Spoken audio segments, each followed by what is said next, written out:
Evening all, welcome to another Traffic Talk podcast / review match review. Just me at the moment, but we'll have some of the familiar faces on the show very soon. But it's a stressful evening for some and a boring one for others. Boring on my part, to be honest. But United made it. Just took one big bash of Scotty's right foot to put United through into the quarterfinals of the FA Cup in the 97th minute. Didn't think it'd go that long, but it did. And we're good to make it through to the next round of the competition. West Ham made it a little tough, but I think they played their part in what was quite a boring game. So we'll get some guests on very shortly, but before I do, I'll just do the quick admins. Hit the like button if you're on YouTube and subscribe to us if you want more of this. Is pretty much free, no charge needed. We are passionate United fans. We want to share our opinions with you, be it for or against the club or against the manager. It's a common practice nowadays. If you're watching on Twitter, hit the retweet and hit like our stream. If you want to follow us for more updates on when we go live, also follow us on Twitter as well. So Mehdi's waiting. Let's bring him in. Hello, Mehdi. Hi, mate. How are you doing? That was painful to watch, man. You look like you've just come back from training. No, I was out a bit earlier on playing football training, but Yeah. that was painful to watch, man. That's 120 minutes I'll never get back. Trust me, mate. We're all feeling the same way. I was watching your tweets. If you don't follow Mehdi, he's MKUTD _, I think it is. And I still some interesting tweets you had, some regarding the way the team were playing. Yeah. And a couple that caught out for me was during the pause. I think one about Ollie. I think I'm going to actually, just to make sure I don't make a mistake or have any inaccuracy, let me tell you all what he tweeted, because it's in the public domain. You can't hide from us now. So, what you tweeted earlier on was horrible performance, having to go through to the quarterfinals, but disappointed not to see Aman make his debut. We'll touch on that. We'll also, let's see. Literally, this is the one I want to ask you about, because it did feel like this for a lot of the game. Literally, this is a combo of LVG and Jersey football, but I'm told by the manager. The last bit shoved to the side, but the rest of that is very true. Yeah. It felt a bit like we were watching the old football that we hate watching on a regular basis. Was it like, well, we're through. That's the important thing. That's the most important thing. Yeah. So how do you think it was even just today? I think past couple of games we've been playing like this, struggling, like the Sheffield United one, we've been struggling to create chances against a low block team, and at times West Ham today they were playing like a 8 at the back. Sorry, it's hard to break teams down like that, but you have to find a way, and that's where I'd question the manager, because if you look at teams like Pep, when he plays the likes of Burnley and they're hitting 5 past them, and I'm asking to myself, why can't we be like that? We have players in our squad that are capable of scoring a lot of goals in a game. So that's why sometimes I question the manager in games like this. But I don't know, today it was a bit like we didn't create enough, and I don't think I can't really put my finger on it. I think it's a mixture of the players and manager again. I just don't know what to say. But it's important we got the win. We're through to the next round. Obviously, I'm not getting my hopes up because of our record in the semi-finals recently. But hopefully we can get an easy team so we can play the likes of Ahmad Diallo, Greenwood again, which I thought was very good today, and Van der Beek and others as well. I agree. We did have it hard against West Ham, and the draws are not kind to United. We always seem to get Premier League team, mid-table side with not much to play for. Probably the FA Cup's the only thing they have going for them. That's probably why we sometimes struggle in those games. We never get the easy draws that we all wish for. But looking at the tournament now, we've got knocked out another Premier League team. Burnley went out this evening against Bournemouth. You've got Swansea playing Man City tomorrow, which I think is pretty much a given there, which way that will go. Though Swansea are a very good championship team and are high up in the league at the moment, it is a stark contrast between the two. You have Leicester, Brighton, Sheffield United against Bristol City. You've got Everton and Spurs. I still see that being a tough call. Wolves and Southampton and Burnley and Chelsea. All these sides, there's still a few decent sides in the competition left, be it from the Championship and in the Premier League. Yeah. We can't be guaranteed an easy draw unless one or two of the big hitters go out in the next couple of days, i.e. if should Swansea and Barnsley beat Chelsea and City respectively, you could say it starts to open up a bit more and we become favourites. But at the same time, it's a competitive field. I mean, when you look at it, when you look at the FA Cup right now, having made it through tonight, what are you hoping to see if let's say for example City and Chelsea do negotiate their team match Leicester as well, you only really have Sheffield United and Bristol City as like your real bankers. I'd say Wolves as well, despite how we have bad luck against them. I'd still want to take them on.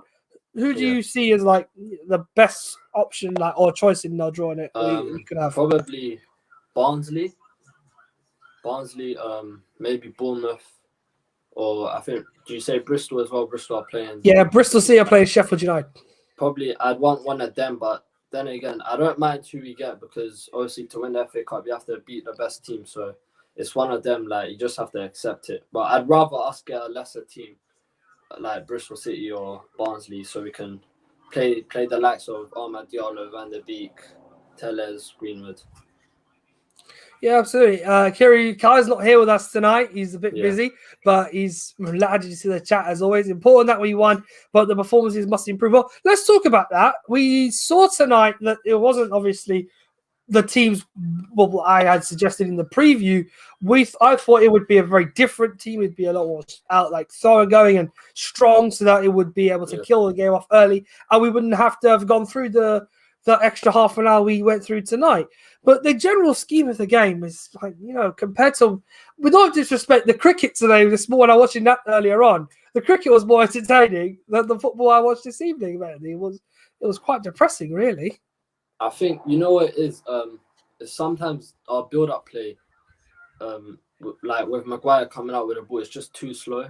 And especially when we dispossess, when we dispossess West Ham in midfield, the counter-attack transition is just too slow. Like there was a time in the second half, I think, where Maguire he had the ball around the halfway line. He could have played the ball to Rashford, and we could have been on our way, but he just slowed down the play, and then the options were gone. So it's decision making, and we just need to move the ball quicker. Donny van der Beek, we'll probably going to hear it from a lot of fans. Yeah. He had his chance. He had an opportunity to demonstrate he could threaten Bruno's position tonight, or if he put a performance in, he could have gone into the thinking for even the next Premier League game, because I think we will rest one or two for West Brom. The question being, though, did he do enough tonight to really get in the class? I don't think he did, but I don't blame him, to be honest, because for me, I don't really see him as a number 10. We said it when he played against Liverpool in the Cup game. We said that he doesn't really take enough risks, and that's what Bruno does a lot. So for me, I see him as a number 8 in that Pogba position. He can't really play in the pivot, so obviously we're not going to change formation to a midfield 3, but I see him as a box-to-box midfielder because he can do the defensive work and he can attack as well. Mm-hmm. But it's a shame because I like Donny van der Beek. He's a smart player. His decision-making, everything about him is good, and he's got a lovely personality, you can tell. And it's a shame to see him go off like the way he reacted as well. It's kind of sad, but I think today there wasn't really much he could have done as terms of performance. I think he done the best as in the team overall. I think maybe at times, I think there was a chance where he was in a box. I want to see him maybe take on his man. I know he's not that type of player, but maybe drop a shoulder and then create space for himself. That's what Bruno does sometimes. So it's a shame, but I don't think he can play next game. I can see the overall vibe from fans tonight is you give him an opportunity because it's a cup tie. It's a different sort of vibe to what we're used to with the Premier League, especially with what happened Saturday. There are still some people who have fresh wounds from that. Picking a strong team would have made sense, but Ollie went against that this evening in terms of the outfield players. We expected the likes of Henderson to start. We expected Greenwood to be in the team.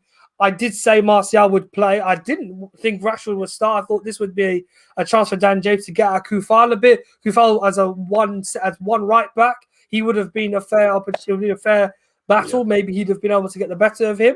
But later on, they brought on Fredericks when Issa Diop got injured. It wouldn't have been easy, so it made sense for Rashford to be on at the time.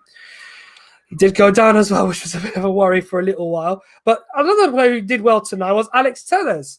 Now, he's obviously not playing a lot, and he's certainly having, to sit a lot on the bench and observe Luke Shaw working hard, making good runs, and playing all-round good football, which is probably riling him up a bit. How did you see him tonight? And do you believe he has? For me, he won't play on Sunday. I see him as more of a use in the Europa League next week. Yeah. On current form, you can't get rid of Shaw because Shaw's just been excellent for a good couple months now. But I like Telles. That's what we said. We said we probably need a right back to help. Although Wan-Bissaka's been doing good, but just to push him that extra bit. But I don't think Telles has done anything wrong. Maybe he's had that one bad game against Sheffield United. But that's probably what he was brought in to do, to be that backup option whenever Shaw's performances are dropping. Maybe Telles can come in and just push Shaw to his best performances again. But Telles is more of a Cup Europa League player for me. I agree. And tonight he demonstrated, I think, for me personally, while he didn't get an assist or lead, like build up the opportunities scoring, because in the end he did come off for Luke Shaw after 90 minutes, he did put some effort into being aggressive in his area, getting forward and and also I have to credit him delivering the decent amount of crosses we are asking from someone who can look for the Maguires or the Lindelofs. I think it was his cross for the corner that Lindelof nearly scored from at half time. Yeah.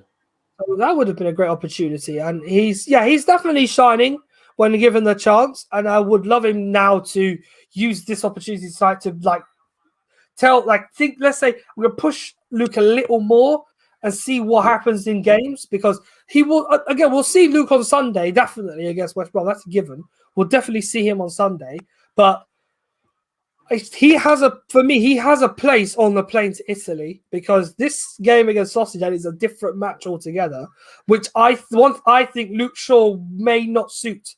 This game will be harder and a little bit more technical, and I will have more on that in the preview later this week, but you never know. Kai again has come up with another one. You can't play Telles with Martial up top, so it has to be Cavani. That's another thing. Cavani came off the bench tonight. Fernandes came off the bench as well.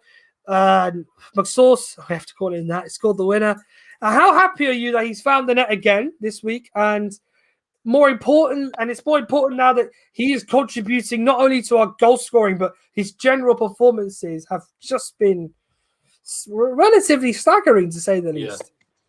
I'm delighted because I've always liked the kid, but I've always been harsh on him. I've always criticized him, saying that he's maybe just a squad player at United, and he's proven me wrong, which is good because I want players to prove me wrong, and I want the manager to prove me wrong as well. So I'm happy for McTominay, and people don't realize he was actually a striker in his youth days, so he can actually strike a ball, and that's what I was surprised about where I saw it on Twitter, that he was a striker before, but it kind of makes sense now with all the goals that he's getting. Yeah, to my recollection, I think it was a few years ago when he was breaking into the under-23s, he was a lone striker in the team. And at the time when, I think it was Van Gaal was manager, same year when Rashford was in the under-23s as well, they used to play, I don't know if this was a regular occurrence, but he used to play as a partnership up front. And the idea being tall man, pacey striker, you get the big man to knock the ball on, the striker's getting behind.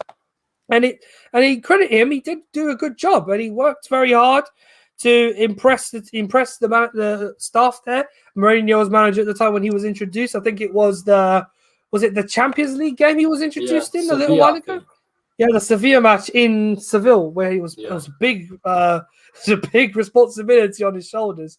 After Ander Herrera got injured in that game, he went off for Ander Herrera. He dropped Pogba for that game as well.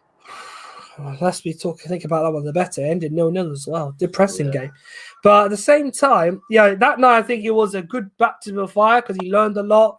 And I think I remember Mourinho hugging the reporter after the game when he asked him something other than Paul Pogba. So he's come on leaps and bounds. He deserves the credit he's getting right now. I can see this. I've said this in the preview. He's certainly someone we'd be used to seeing more of in a different setup when it comes to playing three in midfield rather than the pivot. If we give him that 3-8 role, which we're probably giving Pogba and Fernandes all the time, if we did switch formation, then if you give him that role, that man, he will fly around the pitch all day. He's happy to come back. He's happy to be an aerial threat. He offers so much to the game. And it's crucial for us in a time where we're lacking someone who does the energy part, particularly, and we'll touch on him now, despite having, a difficult game and a lot of people are still out to get him. Fred tonight didn't play too badly. And I think he was good today. Yeah, he's someone I feel like you just got to be careful with him because one day he'll play okay. Next game he'll probably give away one or two passes or lose the ball on the edge of the area, mainly because the game may not suit him. Like he came on against Everton, bit sloppy, didn't really maintain composure or play the simple passes we are used to seeing him. Tonight, it was a different game, different sort of circumstances. Given that sort of confidence, the manager's asking him, go out, play football, don't be scared to take your opponent on. And he didn't do too badly tonight. Yeah, I think the only thing that let him down today was his passing at times, where he was always getting the ball, turning, and then looking for the switch to either wingers. At times, he would either overhit or underhit. But apart from that, I think the good thing about Fred is that he's like an engine in midfield. He will never stop running. And it's good for the final 10-15 minutes that all the players might be cramping or fatiguing and they're all tired, so Fred will do that extra work. But I think Fred was good today, and I don't understand the criticism and the hate he gets because he can have one or two bad games, but people don't understand that. I think he was one of our best players last season, and people are forgetting that this fan base is they're too quick to jump on a bandwagon to blame this player or blame that player. We lost the game we drew the game against Everton. It was a loss, technically, the way we lost it. For me, it's a loss because my head was gone after that. But we drew that game because I think because of De Gea. There's no way you could blame Fred for that. Yes, his performance may not have been up there, but he's had so many good performances for Man United. And especially last season, he was one of our best players. And today, again, he was brilliant for me. I think he just needs to improve his passing and obviously his shooting as well because he gets in good positions sometimes.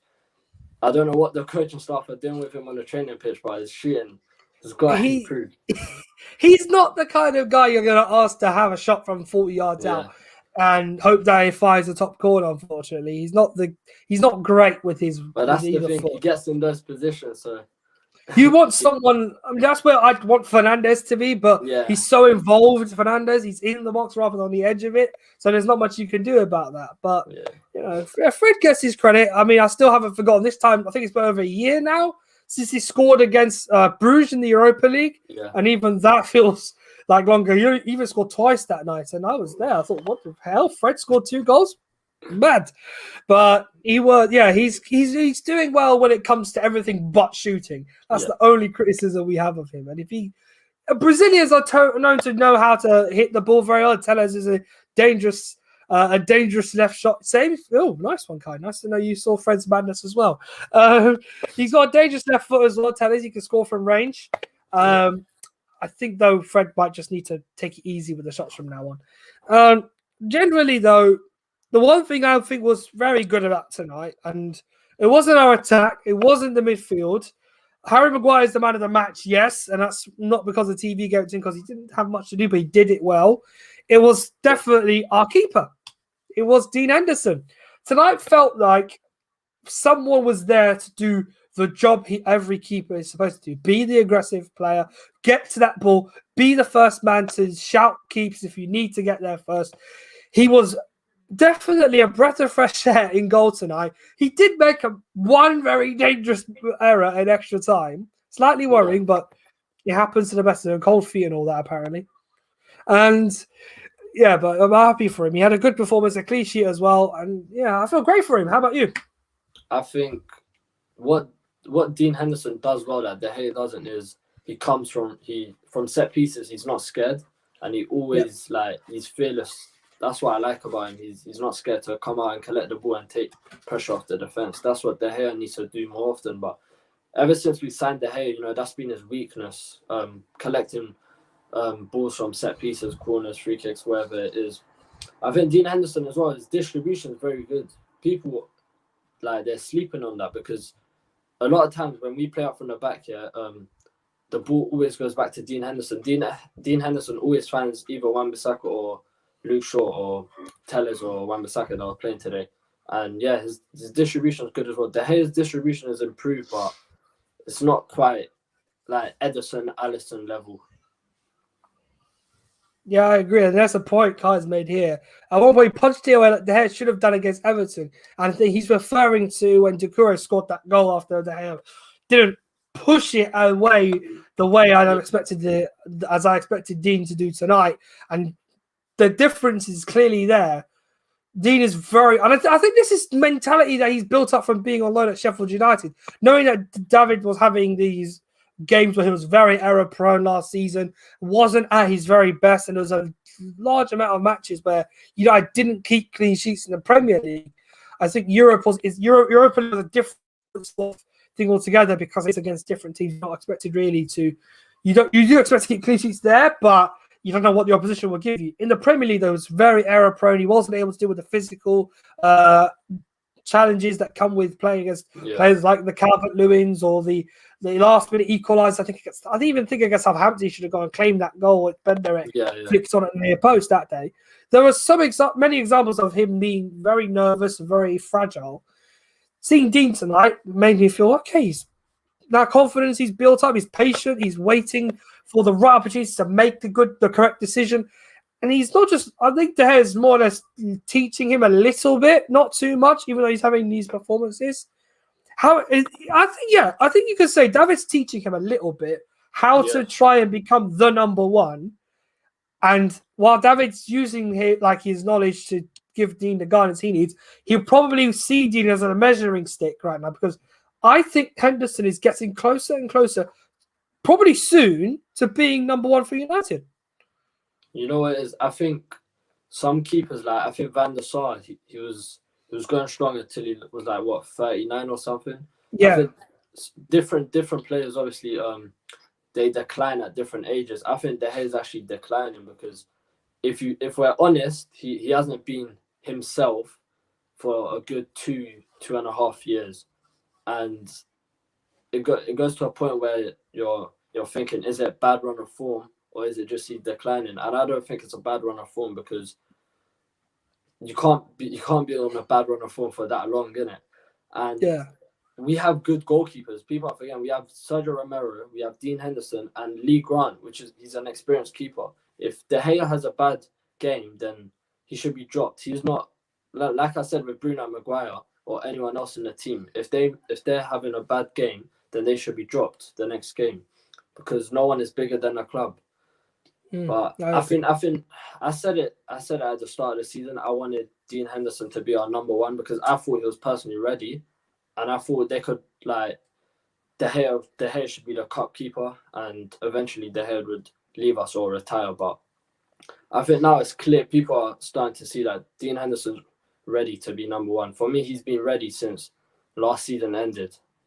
Yeah, I think now it's hard for me to see a game where David De Gea is in goal, and I feel like he has been lacking that confidence that he once had when he was in between the sticks. Probably that season when he got the Golden Glove in the Premier League. That was for me the season where I thought, okay, this is a sign of what we get. This is a sign of David De Gea starting to hit that peak, or he's starting to reach his peak. And that right now, Manuel Neuer right now is probably undisputedly if you're thinking over the last decade, the best keeper in the world, because he's been consistently playing top class football in the Champions League and the Bundesliga for Germany, despite the World Cup last time out. It wasn't all his fault. It was more or less the team. but he's been probably the best keeper in the world for the last 10 years, simply because he's been very consistent with his performances. He's not let many goals in. He's proving, even last season at 34. He's not, for him, it's not time yet. He's still got, I think, 3 or 4 more years in his career before we start to think that might be now where he starts to just take it easy. He's 13. If he's like, let's say he's 39, 40, that's where you start to think keepers like the Van der Sars you mentioned earlier, who went really long in their careers, start to just wind it down a bit. For him, he still has a high intensity. He's still playing at full throttle. Exactly. And it's a testament of the measuring stick that goalkeepers are on right now. It's a big job. I know David's obviously taking the pressure of being Manchester United #1, like personally, because he is, he didn't earn that contract last season for nothing. He earned it on the basis that he thinks he's been performing well enough over the last few years. Yet we neglect to remember that in the 2018-19 season, he didn't have the best year either. He didn't follow up on that 17-18 clean sheet season. And what everyone was using the excuse that his head's not in the right place. They need to get the contract sorted out. That's the excuse that they use for him. But now there's no excuse for him. Like it's disappointing because I love David and I've always backed him, but this has been going on for too long now. 2.5 years, nearly 3 years. It's not bad run of form. I think it's just declining. If you look at like you said, Manuel Neuer, he's been consistent for about a decade. And I don't think he's going to be declining in the next 2-3 years. I think, like you said, he's got another 3 years in him. But De Gea, for me, I think his time is up. Dean Henderson deserves a run of games, but Ollie's not going to drop De Gea. It is hard to see a game in the Premier League where David De Gea isn't in the starting 11 as the #1 keeper. It is very hard. I mean, trust me, I think you'd say the same. I want him to come good. I want him to become. I want him to be the goalkeeper we saw going full head tongs and not be scared of who he's coming up against. That earlier in his career, we saw a fearless version of him. I think when it was more or less that he had to take the ball by the horns during a time when United were really struggling and we weren't particularly seen as a top-class team yet. I think the 14-15 season onwards, that 4-year period, he was absolutely immense. He was solidifying himself as one of the best in the world. And then suddenly we have this epic decline from the 18 World Cup. I think really he was burnt out that season. Maybe it's played on his mind or whatever. But right now, to Ollie, as you say, he is still the #1. And Kai makes the point. He'd have thought by now he would have been had pressure increased because of the fact Henderson is now disciplined and playing very well in cup ties. Odds on he'll play next week in Turin if he wants to pick Henderson over David. I genuinely feel that we're going to have 2 very different games coming up. One is definitely going to be De Gea in goal. The question is, number 2, in the Europa League, at a ground that David's had a bit success in, despite conceding a stupid goal, he'll be familiar with the surroundings a lot more than Dean. My fear is he will still be picked over Henderson because of the knowledge David De Gea has of the ground. Sociedad as well will be playing there next week with a different mindset. For me, my mind's focused more on that game. I hate to skip matches, but because of in Europe, our measuring stick was the Champions League. We've been knocked out of that because we played poorly in 2 matches, needing only 1 point. And here we are. This is, what we get for not doing the job we needed to do. So next week, I think West Brom's a gimme. I don't want to curse our luck like we did against Sheffield United. I'm not even confident against them because Sam Allardyce, we know what he's going to do. He's just going to sit back and just counter-attack us. Like, we won by a penalty the last match. Yeah. And I feel like, West Brom play a different game against United, but they're still not anywhere near as good as I was thinking they'd be. Tottenham exposed them a lot for what they are on Sunday. And I think we'll play similar sort of style against them. So, all right, let's talk about West Brom first. And then I'll get your thoughts on the Sociedad game. They lost on Sunday. my honest feeling is that I've skipped one game ahead. I shouldn't have, but because I've accepted that we are a top 4 team, we really are just needing the points to secure Champions League football. And if we are focusing on trophies, that should be a prerogative now. Solidify second and get the Champions League sorted, then go and win a trophy. This match for me is not significant, but we should still try and get 3 points. Yeah, I think it'll be hard. It'll be like the Sheffield United game. It'll be hard to break down. Sam Allardyce, he's always got his teams compact and good defensively. So it's just gonna be like the game against Burnley. We're just gonna have to be patient and just take our chance. Whenever we get a chance, we have to take it, because in that game, I feel like we're not gonna get as many chances as we want. So It's just gonna be about being clinical, being patient. I mean, they're not good. They're not doing good anyway. I think the last 5 they've not won any of them. But teams always turn up against us. That's the thing. I mean, I want to say that this game will be uneasy, and I know we should, as fans, just be cautious with how we observe things after what happened against Sheffield United, because they're in the relegation zone. Yes, we shouldn't take them lightly, but I think Sheffield United had something to play for that night. Got very lucky with the first goal. We had one ruled out, obviously, which should never have been ruled out. Both of them had contrasting decisions that should have been the other way. The other factor being that we should also have seen United play a lot better after going behind anyway. We equalised and then somehow we give up the match in that start. I don't think Ollie's accepting that again. I don't think even in his honest opinion, I think this is an audition for that game on Thursday. I want the Europa League to be an opportunity to demonstrate we're still good in Europe. We're not a Europa League team. We shouldn't be in the competition in the first place, but we are because we were poor in the group stage. So if these guys are serious about getting back into the Champions League, they'll beat the caliber of sides in the continent to demonstrate their worth in next year's competition, should we make it. Because I don't want to tempt fate regarding the top 4 right now. I want to actually get there first before we see what happens next.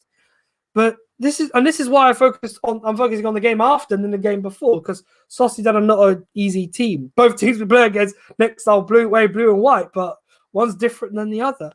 So West Brom for me, I think it's going to be a bit of a gimme, but like you say, it's just a matter of being cautious, isn't it?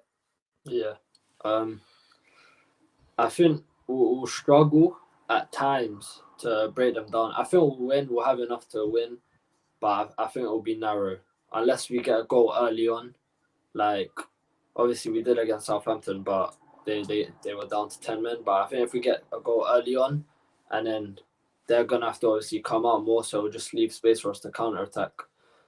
Other than that, I think it will just be a narrow win. But the Sociedad game, we have to be careful, because I've said it multiple times that the way we press is unorganized. It's like a 1 or 2 man press. And Spanish teams, they know how to keep the ball well. They know how to move it. We saw with Sevilla last season.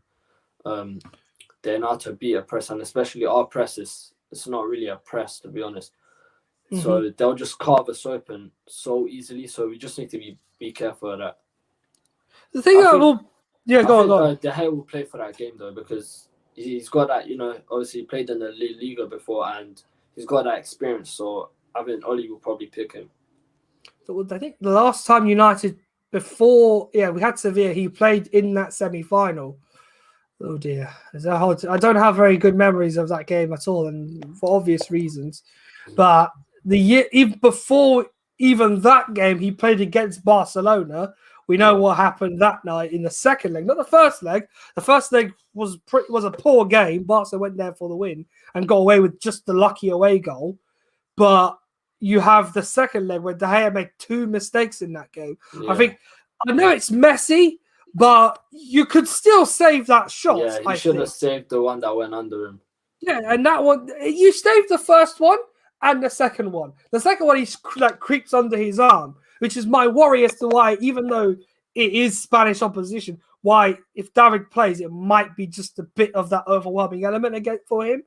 But because that's a neutral venue and not in Spain, he will feel maybe because he's been in the stadium before, he'll have a similar feeling to the night we beat Juve 3 years ago, I hope he'll have the same mentality he went into that game with, because he played okay that night. Just the Ronaldo goal that was unstoppable. Nothing you can do about that. The rest of the game he did very well, but this game, yeah, like you say, Spanish opposition for me is a worry. I have a bigger preview plan for that, but in the short term, my focus is shifted on that game now because I want the Europa League. I need as a fan. European competition is like an actual measuring stick. Winning the FA Cup's great. We've got 13 of them, and it would mean 12 of them. I wish we said 13. We have 12 of them. We can get closer to Arsenal and all that, which is still good.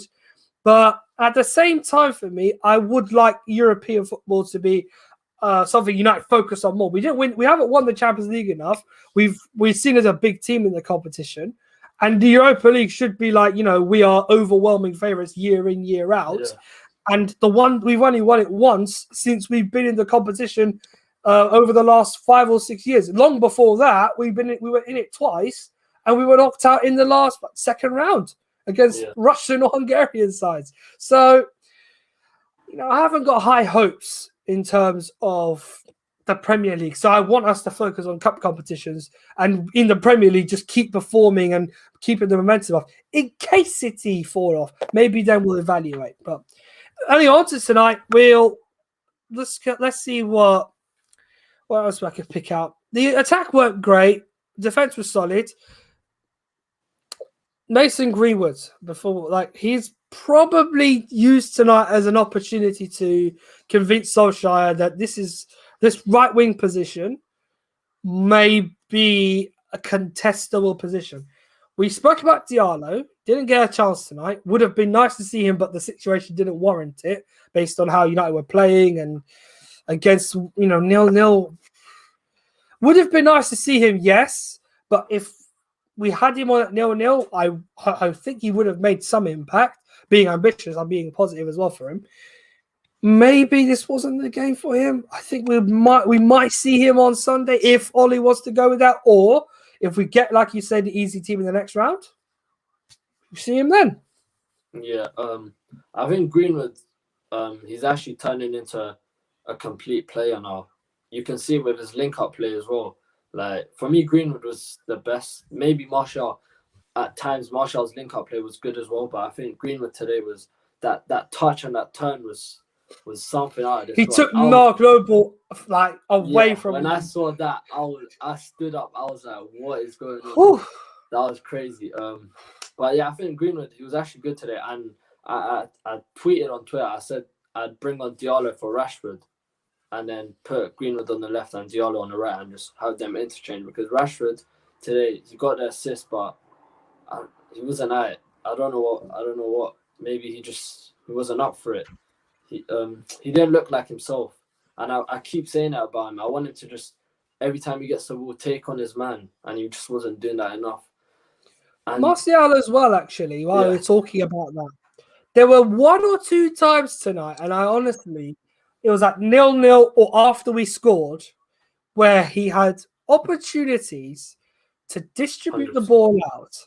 And I think we saw, and I'm very sure this grinds my gears. I'm sure it does yours too.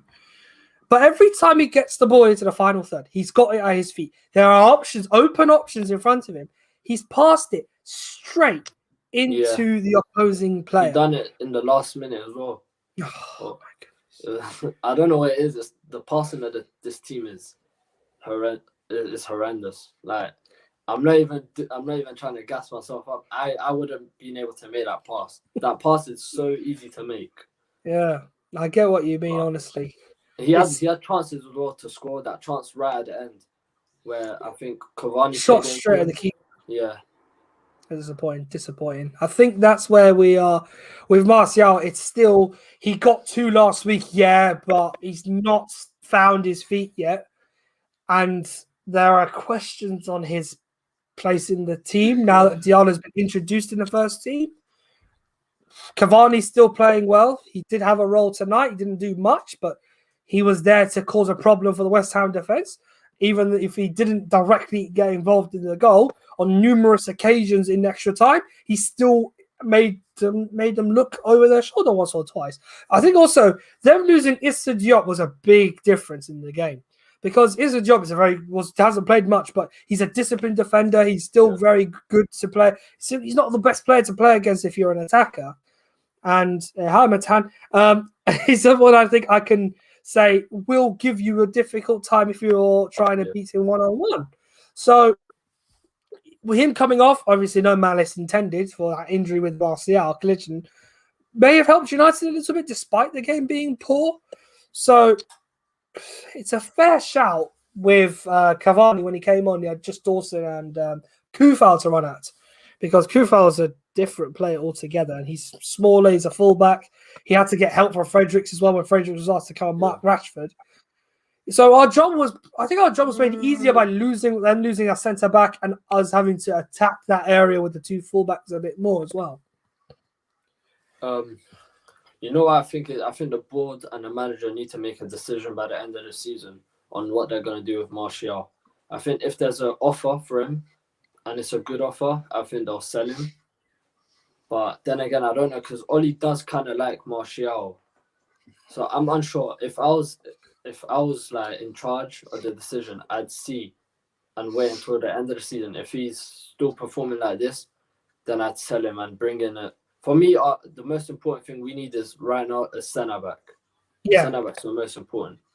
Yeah, we stressed this on Saturday, I think, regarding centre backs. And let's actually we'll move a little bit onto the transfer dealings now because I think this is something most of the time we get excited about, discussing because normally these are the sorts of things we have our transfer pods do, but we didn't do much in the market, hence why the lack of pods. So the one thing I'm looking forward to with the summer window is, all right, state the obvious. We were all disgusted to see the Glazers on Sunday night winning the Super Bowl. It wasn't a pretty thing. It was annoying to see them actually holding trophies that they are used to holding rather than holding ones we've achieved. Well, the Europa League was the last trophy we won. And on that night, all they did was shake hands with the players. It's a video viral on YouTube after winning the Europa League under Mourinho. It made us a bit sick. I felt a little, I didn't want to retch, but I felt I felt knots in my tummy seeing that. So this now makes me think, if they've got the mentality to do that with the Tampa Bay Buccaneers, how about, we're in second in the Premier League.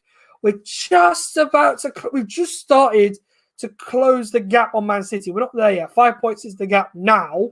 I still can see it as a significant gap against us and being title contenders. So, people spin it, say we're title contenders. No one buys it. No one buys it because we're not consistent enough in our results. So the summer, as we've said, is defense-based. Today the news came out that Manchester United are starting to think about other targets because Upamecano is probably, they may have heard that Upamecano might just talk to Bayern at the end of the season. So that now has pushed them away from him. They're looking at Konate, you're looking at Kunde, even a bolt out of the blue, Raphael Varane.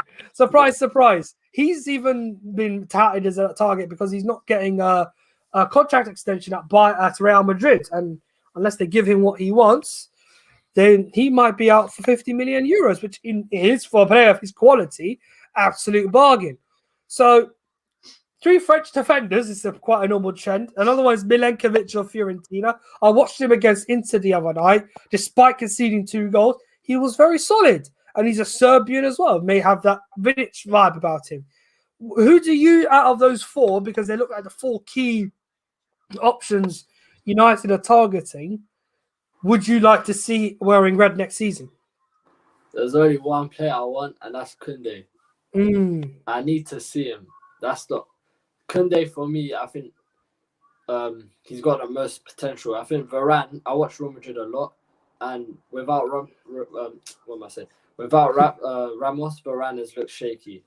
And obviously, if you have Varane and Maguire, I don't think it will work out. But Kunde, on the other hand, he's more like a Eric Bailly type of player. He's fast, he's quick, good on the ball, he knows what he's doing. And for me, I know. I think his release cost is around 60, 70 million. I'd pay it. 64 million euros is his release I'd clause. pay it. If That's we paid affordable. 80 million for Maguire, then we can pay that.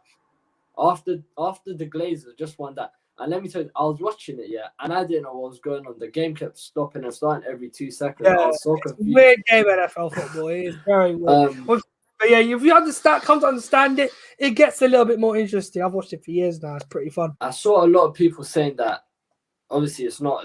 I don't know if it's true, but the Glazers apparently they're willing to give an extra 150 mil to Solskjaer because they won.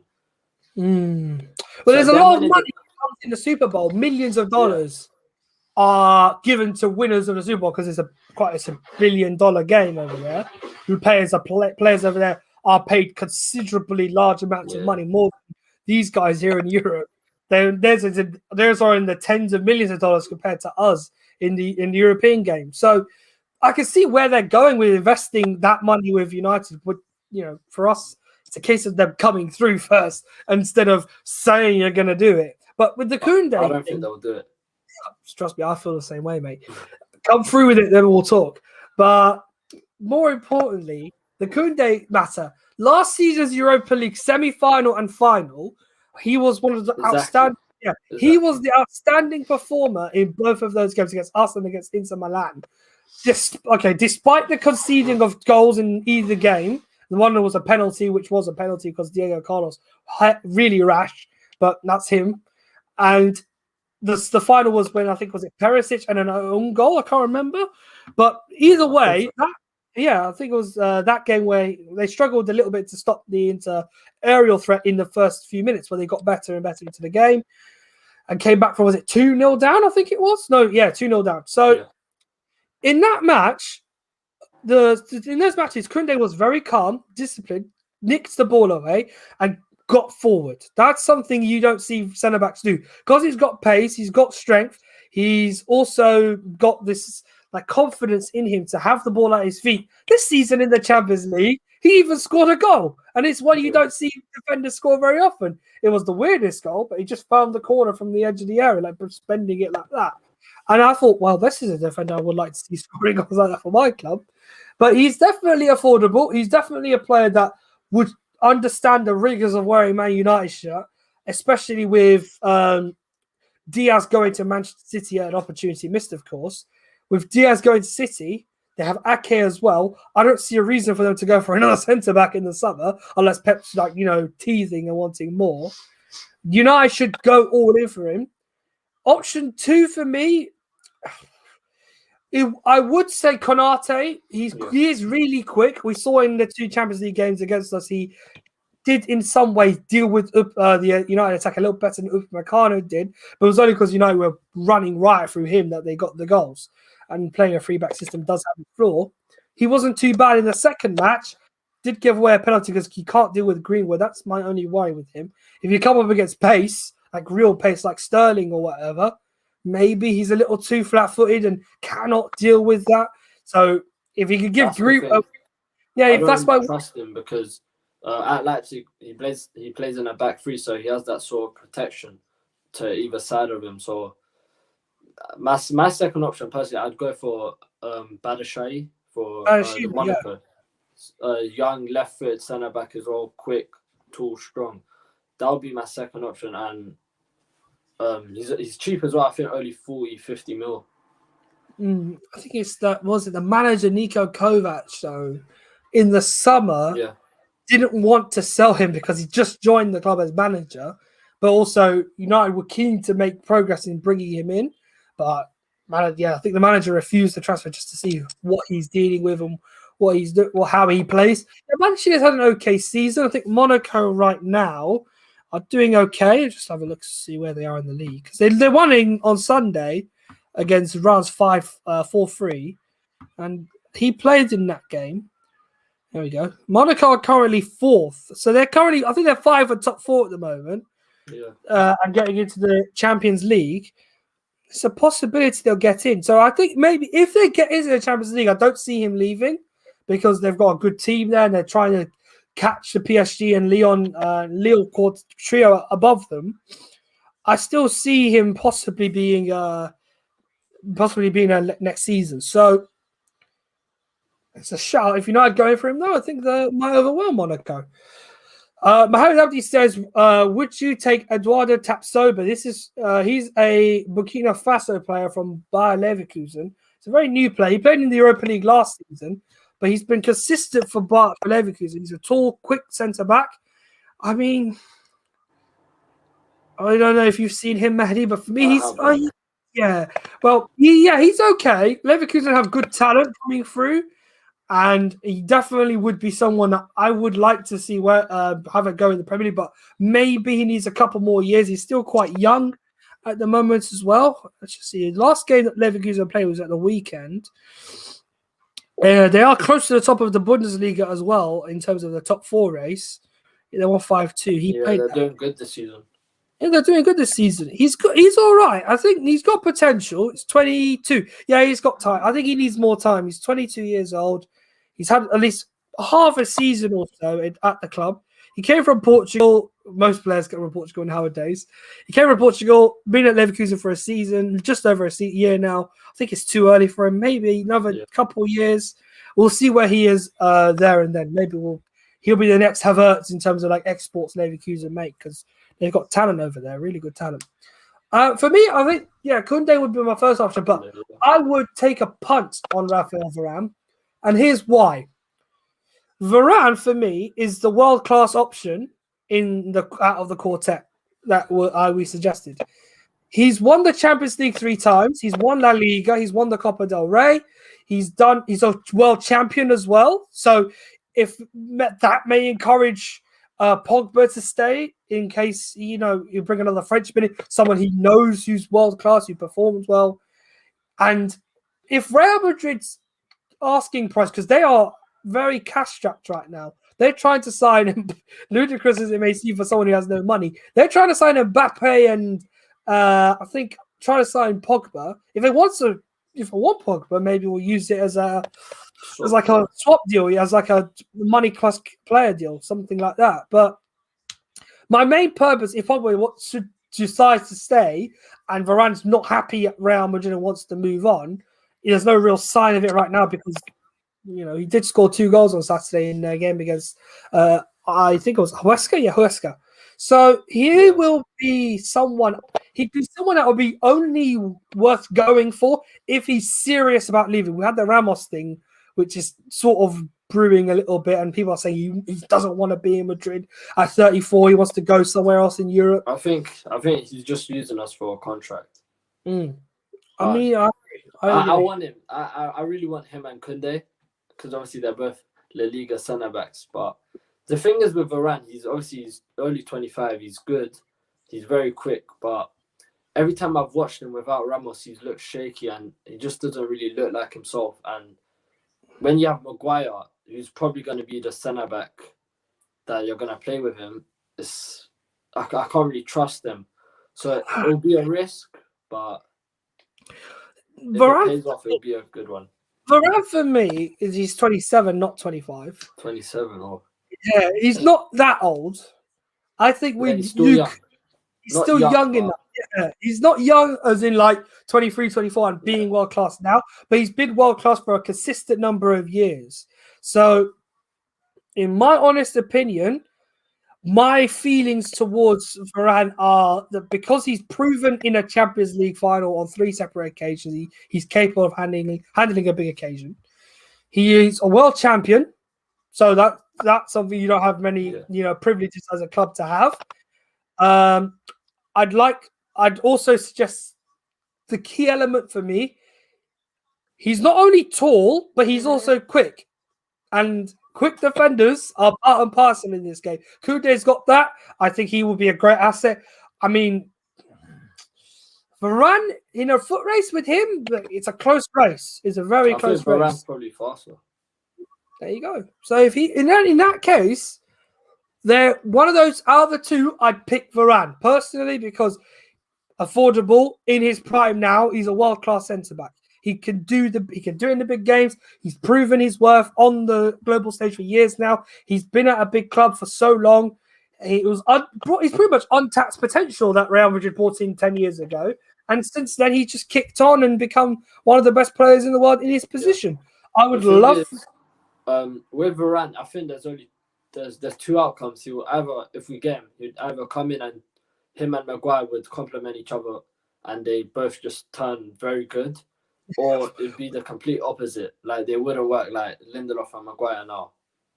Yeah, another thing, taking Ramos on a free would be similar to Chelsea. That's exactly what I was going to say. Silva, and he has adapted well to the Prem. And he made another comment in regards to having Ramos in on the short term. Sorry about how he was just so engrossed in centre back talk. But yeah, Sergio Ramos at 34, I think he's got 2 good years left in him. My honest opinion, 2 good years left. If United are serious about getting him, and what I mean by serious is that they are willing to pay the money that's being touted to give him a contract at United and be able to play, because we're playing Champions League football by hopefully qualifying for it. We'll get in there and attract him to England. Ramos at Old Trafford isn't a bad shout, as it would mean. Okay, people think he's coming to retire, he's trying to get one more big payday and all that. No, I think the mentality Sergio Ramos demonstrates, yes, he's live wire. Yes, he gets sent off. He is a leader. He is someone who has been in the trenches with some of the best in the world. Again, like Varane, he's a World Cup winner. He's a world champion. He's a European champion. He's won the Champions League up 10 times, 4 times. Of all time. For me, I think he's the best centre back of all time. My God, if something like that comes up with someone's contract 6 months or so left on his deal, 4 months, I think. 4 months left on his deal, so less than 6 months. I just want to see. Let's see his because I'm looking on but that's the thing, though. We don't know if he genuinely wants to leave or he's just trying to use us for a contract. Well, he's 34 for me. Personally, I think like Thiago Silva, he still wants just one more big opportunity to show that he's worth it at top level in the Premier League, or if he decides to move. If he moved to America, then it's him pretty much condemning his career, saying that's it, no more for me. I agree. Champions League football for him is a must. I feel like he wants to win it one more time. Just my gut feeling, he wants to win that one more time. Maybe the Premier League as well. And the Premier League. Look, he's as you said, he's a leader. He's aggressive. He's live wire. He'll get set off for the most ridiculous reasons, or just because he's a shithouse, he'll come up and clamp someone in on goal. Yeah. You'd love to see it. You just love to see someone going in there thinking, no holds barred on your backside. I want to win this game. I'll do whatever it takes to do it. Even if I come off worse, I will still try give my 100%. And in his career, he's had a lot of red cards, yes, but I couldn't care less. I'm sure you don't either. I don't really care. He would whip Maguire into shape. Whoever's if Bailly's with him, Bailly speaks Spanish. He's the experienced head. They understand each other. They would play good. They could play together. I think even if Bailly went to Real Madrid, for example, because he was touted to join them in 2016. Had he gone there, and Varane would have been rested for big games, those two would have been a good partnership in Madrid. So we're lucky we have him here. So Ramos is an option as well. To think though, Kiri said 2 centre backs. Can United afford to get? I think United can afford to get Ramos for free because it's a free transfer if he decides to not extend his contract. It's a free transfer for Ramos, or we could just sign a contract with him now and he could play till the end of the season in Madrid, then move to Manchester in the summer after the Euros. Yeah. He can do that, and then United go and buy Jules Koundé for the 65 million. That's what I said. Yeah. That's what I want. Yeah. Again, personal opinion.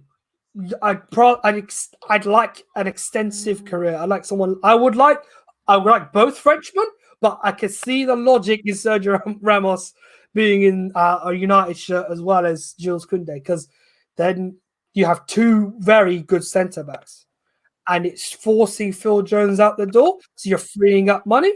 You have Maguire, Bailly, Lindelof. Although Lindelof is Maguire, Lindelof, Ramos, Bailly, and Tuanzebe. So you have 5 decent centre backs. So we still have Mengi as well coming through. I think what we'll do is that if we get Ramos, we give him a 2-year deal, then obviously let Mengi develop for 2 years, and then Mengi would replace Ramos in the first team. I think that's what we might do. But I would like to see that too, because Ethan Laird is proving by going out on loan with MK Dons right now, absolutely bossing it. He's doing a great job over there. So I would encourage Tengen, like he's doing with Derby now, send him out on loan. And Kiri says we should learn at Axel. That's a different matter, I think, with Axel Tuanzebe. We did discuss it the other day. It was obviously, especially if we bring those two in. But if we somehow can't, then Axel might just have more of a role in the first team next season. And I think that's better for him than going out on loan for a second spell in the league or in the championship, because he's not young anymore. We stressed that. Last night I made a bit of a misjudgment on that one. He's not young anymore. He's got something to play for now. He's got to prove he's worth it in the first team. Yeah. But who knows? That then means two centre-backs will be short of position in DM. I'm hoping for a cheap alternative somewhere. Maharad Abdi says again, he thinks United should also look for a right mid than not just a centre half. A good right mid will make United's final third attack more fluid and potent. Oh, we need everything, to be honest. We need a right mid, DM, centre back. We can't get everything in one. I wish we could. In an ideal world, career mode would just go out. Would be sorted out. Rip the whole team up. Just, one financial takeover or two might help. But rip the whole team up and just bring in every one of the best players in the world. In an ideal world. I think we will get Sancho. I think we'll get centre back and Sancho. I think we'll only make 2 signings, and then maybe a low risk signing like a Daniel James, something like that for the first signing. Because Sancho, obviously, I think he wants to leave, and Dortmund need the money, so we'll probably pay for him. Unless they want over 100 mil, then I don't think we'll pay for that. And centre back, everyone knows we need a centre back. I don't think they're going to do that, Dortmund. And Sancho right now, if he's with the way Dortmund are playing, they've got Sevilla in the Champions League, ironically. So we'll be watching that game with hope that there's those two players make a difference in the respective team. But you know how hard it's going to be hard for Dortmund to say no this time. They've released their fiscal results for that period during the pandemic. It doesn't look good for them. Yeah, they need money. They need it bad. So if United come back to get Sancho, and they have reports of saying it's clear intention is to go out and get him again, and this time come back with him rather than nothing. It will be hard for them to say no to 90 million. It's still too much, in my opinion. But I think 80 million will offer 80. Yeah. And then maybe add-ons or bonuses. I say reasonable add-ons, like make it reasonable, because if they really need it and they are stubborn, as they've demonstrated the last transfer window, they're very stubborn. They won't gasp for anything. Liverpool are looking at Sancho as well, though. No. I think who cares about Liverpool, fam? Liverpool have bigger problems than buying Jadon Sancho, in my opinion. But if he ends up anywhere but Manchester United, then you've got serious questions to ask Ed Woodward as to how he let that go. Because Shire says, that's my target. He's the one I want. I need him in the United shirt. Didn't get him last. There's a lot of alternatives to Sancho, and we spoke about it before. Anthony, the Ajax winger, he's cheaper. Whether or not he's better than Sancho it's a matter of opinion, but we do need a right mid, and that's clear to see. So hopefully we get one in. To be honest, I don't really trust this board to get someone like Sancho, because like Woodward, he's a clown. I don't trust him. He's gonna be penny pinching like he always does. He's gonna be offering stupid amount. What's another? What can we do though? Well, someone else who's cropped up recently is someone from Bruno's old club, Pedro Gonçalves. Yeah. Now, he's a player that's a bit dynamic. He doesn't play on the right-hand side. He plays on the right. He will play sometimes right wing, but he can play in the middle as well. He's another player that United have been linked to with the history we have with Sporting Lisbon. This time they have a fixed fee on him of £60 million to get him out of the release club clause. as a release clause. So he's another low risk option. But there's also the element of having Bruno Fernandes, so playoff, because Bruno was there when Pedro was growing into his career. Maybe he was just breaking into the team. Fernandes was there when he was about to move on to United. Yeah. And probably he would have been learning a lot off of Bruno on how to develop his game, how to improve. So it's a fair shout to look at him as well when it comes to looking in that right wing position. He's not a natural right winger, but he's someone who can play that position and adapt to growing in the role because he's very young still. So he's another option that would be affordable to Sancho. You mentioned Antony. He's been in Europe for best part of I'll say 8 months. I want to see him for one more season, and then we'll think about maybe making him number 2 to Sancho if we bring Sancho in. If not, he can be number 1. But I think that's a big responsibility to move from Ajax to United so soon in your career. Yes, he has great talent, but I think you need to give him more time in Europe, adapt to playing a style that Ajax have and the development they provide him. He'd also be playing Champions League football next season as well because Ajax are dead cert to qualify. So I wouldn't go for him just so quickly. There are a good few. That's even before Ahmad's been given his opportunity in the first team. And we've still yet to see what he can do against serious opposition. So when we do get their opportunity, we can then judge.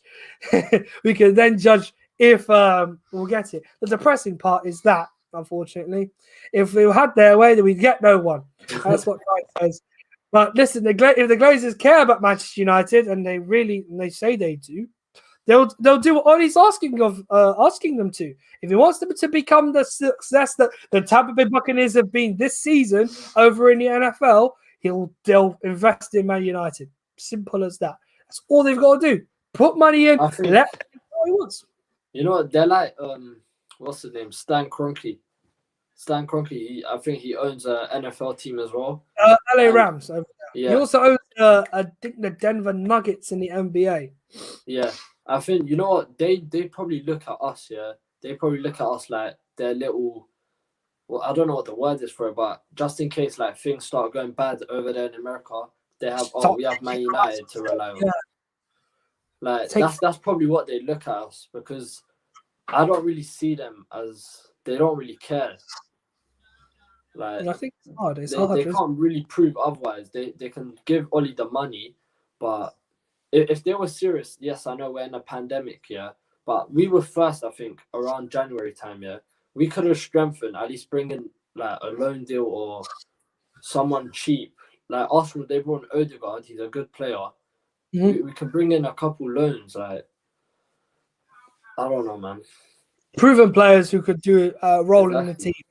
I see what you mean. I thought that we would have done something there too, but for the life of me, I have no idea what stopped them from doing it. I think maybe because they were so focused on getting to the Super Bowl, it may have distracted them from keeping an eye on United and how that's going. But they're trusting Ed Woodward with that one. I put a message up from Mohamed Abdi, who suggested this a moment ago. If United had a proper director of football, the United would probably be challenging for titles. Maybe Edward would be replaced with someone like Sven Mislintat, for me, Paul Mitchell, or even the Luis Ocampos guy from Lille.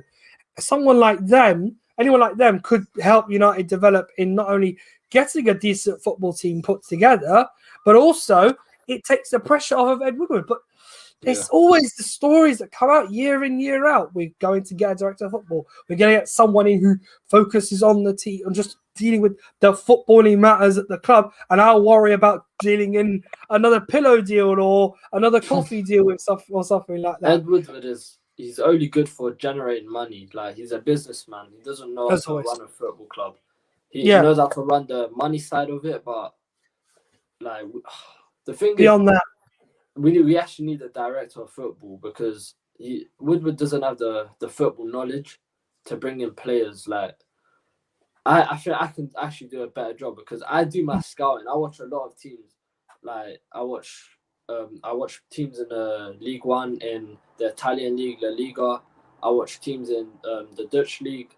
I watch a lot of teams, and I know talent when I see a player. So he just like I'm a fan. He's actually working at the club. He has to show the same sort of like dedication and commitment. Mm-hmm. I agree. And there are days where I think you've done like me. You were sat in your wherever you sat in your bedroom or in your park or in the middle of the summertime. What just like bored, waiting, like looking at transfers, refreshing on Fabrizio Romano's Twitter page over and over again, praying that he's got United news. Yeah, and then just put his notifications on. Yeah, exactly. We all do it. And then we were praying, like, please be good news, something about United. Like, there's times when you've just like got a hope for something. Like you say, we've sat here, we've done career mode, we've played it extensively as fans, saying we'd love this player, I want this player, this team would be so much better if someone like them were in. We've got out to get them, and I know it's virtual, we're not supposed to pretend like it's real, but they play career mode for real and they're not doing anything. They think the success of the team is more down to the fact that, you know, the current players are just, you know, not injured or not doing too badly. That's true. But that still means you have to prove that you are able to strengthen the team, make them a team that are unbeatable. A ruthless winning machine is what we were once upon a time. And according to Kai Wood was a clown, bring back David Gill. David Gill, whenever he was with Ferguson in the summer, the simple task was get the best we can for the team that we have and the system that we play. Because Ferguson played a mixture of systems with United. He never stuck with the generic 4-3-3 or 4-4-2, or sometimes he did the 4-2-3 one we play today. He always had different systems for different teams because you don't know what the opposition are going to do unless you do rigorous research and deep analysis on what they're offering. And he will think, if I don't have someone who does this job, like deep line midfielder, sitting in and just cleaning up at the back, ahead of the back four, so that it doesn't stress them out too much, or having a decent defender there too. Always have someone to do that job, or such and such, like the attack. When he lost David Beckham, who did he replace him with? Cristiano Ronaldo. He scouted the whole of the continent in 2003, thinking, who am I going to replace David with? Because David was such a good player. Yes, he did such bad things in the last 3 months of his career here, but I still miss that kind of talent in the team. Who do I go out and get? You discover Ronaldo, goes out and gets him. And then I think Van der Sar, he was 34 at the time. And I think that's the best example for me of strengthening your team.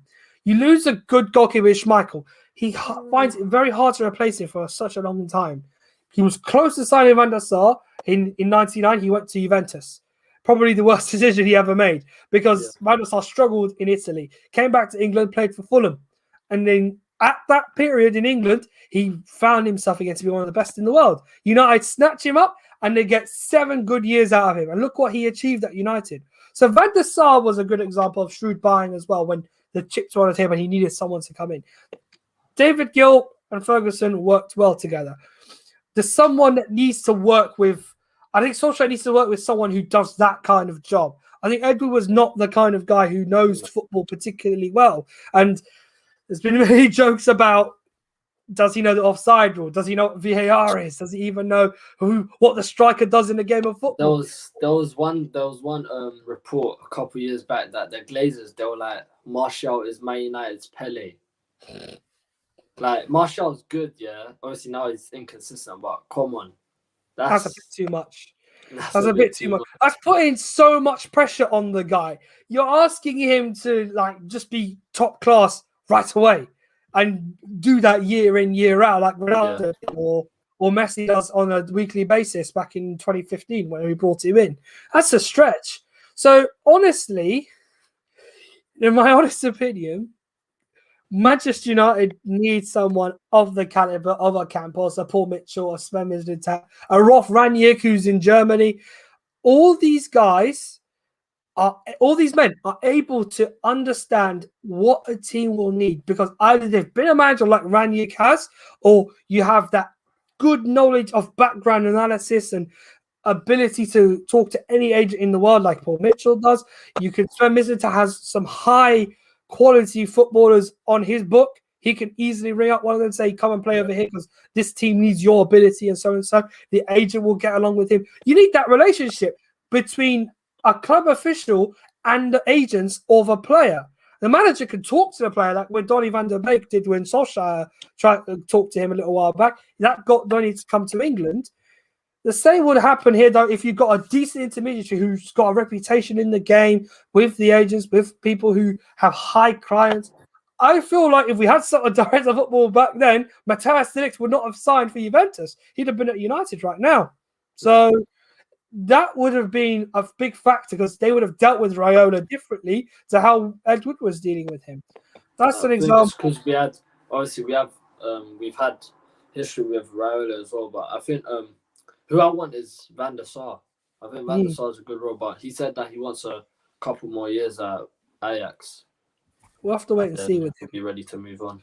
We'll see with him. I think if he does want to be at United again in a capacity such as the one he's filling in Ajax, we'll probably see him give that commitment he did as a player in the boardroom as well. Because at Ajax right now, he's doing so well over there. He's handling a lot as well with the Onana issue recently, losing a few top players in 2019.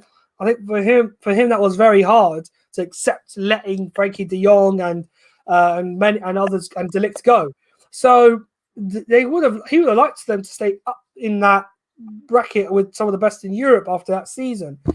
But I expect great talent, and he's overseen that. If it comes to United, he's going to have a lot of problems on his hands, but he will handle them because he understands the club and he also understands what it takes to win as well. So he will seek out he'll go out and seek more from the players as he will talk to the players. And he has that relationship with Oli and the coaching staff as well. He played with him. He played with him for a while. So that understanding can really build a solid foundation at United. But 100%. We can only live in hope, Matty. We can only live in hope. But yeah, we've talked about transfers. We said that if Sancho doesn't happen, go out for somebody else because centre back is important. So I think we can agree Ramos would be the best option in the short term, and then bring someone for the long term in like Koundé in the same summer, hopefully, if they're smart enough. Koundé or Varane, Koundé or Varane, one of those two. If Varane decides to become available, it's completely up to him. The best chance for United to get money in summer is they work at the club. That's another thing. Yeah, we still have a few players left who need to go on. I did mention bring a centre back in, but still sell. You need to get rid of the Phil Joneses. Sergio Romero is still on the books. He wants to move. Juan Mata is still here. Yeah, I love the guy. Him, but he's hard. He's not even coming off the bench. So yeah, it's a hard he's sell. On big money. He's on big money. It's a hard sell with Juan Mata. But I understand why we'd have to let him go to keep clean up the financial books a little bit. And I think he's still a good couple years left in his career in Europe if he wants to fulfill first team football elsewhere. But I think he's happy to be at United regardless. He knows an opportunity for him will come. Hope maybe next week even. Who knows? Another one would be Lee Grant's got to stay for experience. He's on a low money anyway, I think. So that's not too much trouble. I think the only real... Yeah, that's about it. Because we got rid of Rojo, we got rid of Lingard on loan, and if West Ham want to keep him permanently, it's not nice to say that because he's been for so long. But if they wanted to keep him permanently, that would also help United's wage bill as well. Maybe Matic. No, Andy Pereira's out on loan. Andy Pereira's out at Lazio, and I would hope Lazio will consider if he gets his, because he's not playing very well at the moment in Italy. If he can get his performances up, maybe that will help in them getting that money out. Diogo Dalot as well was touted to be a possible departure because he's reportedly not seen in Oli's plans, which is a big deal. That's a bit of a big deal. I think AC Milan they want him for forever. They want him forever. It would be a mistake, but obviously I'm not the manager. Yeah, I want Dalot because he had one good season. He didn't get many appearances last year in the Premier League. He got very few. but played well in Europe and in the FA Cup as well. I see a role for him still in this team. I think he can. He's improved tenfold in Italy this year with AC Milan. Give him a chance at United, like to push Wan-Bissaka, and we'll see if he's worth it. If he isn't, after 6 months, then jettison him out of the club. Yeah, but he's playing well right now. He's being allowed to just play with freedom. He offers an attacking option that Wan-Bissaka doesn't have a lot of skill in, like doesn't demonstrate in as a skill just as of yet. Maybe he still needs a bit more time in his career to find that ability.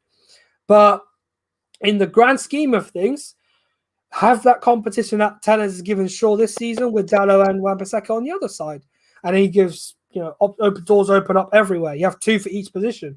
I think United should really consider having 2 players for each position over time. Thing is, if we bring back Dalot and we have Laird as well, then we'll have a bit of a problem because we have 3 good right backs, all young as well. Yeah. So I think one of them would. If we had to make a choice, I'd probably sell Dalot because Ethan Laird's the youngest and he's got probably the most talent and he's the most promising because he can attack and defend. Yeah, he's got that. I think that breakthrough for him is happening now. So who knows? Kiri says one more season for Ethan Laird on loan may help him. Yeah, probably one more.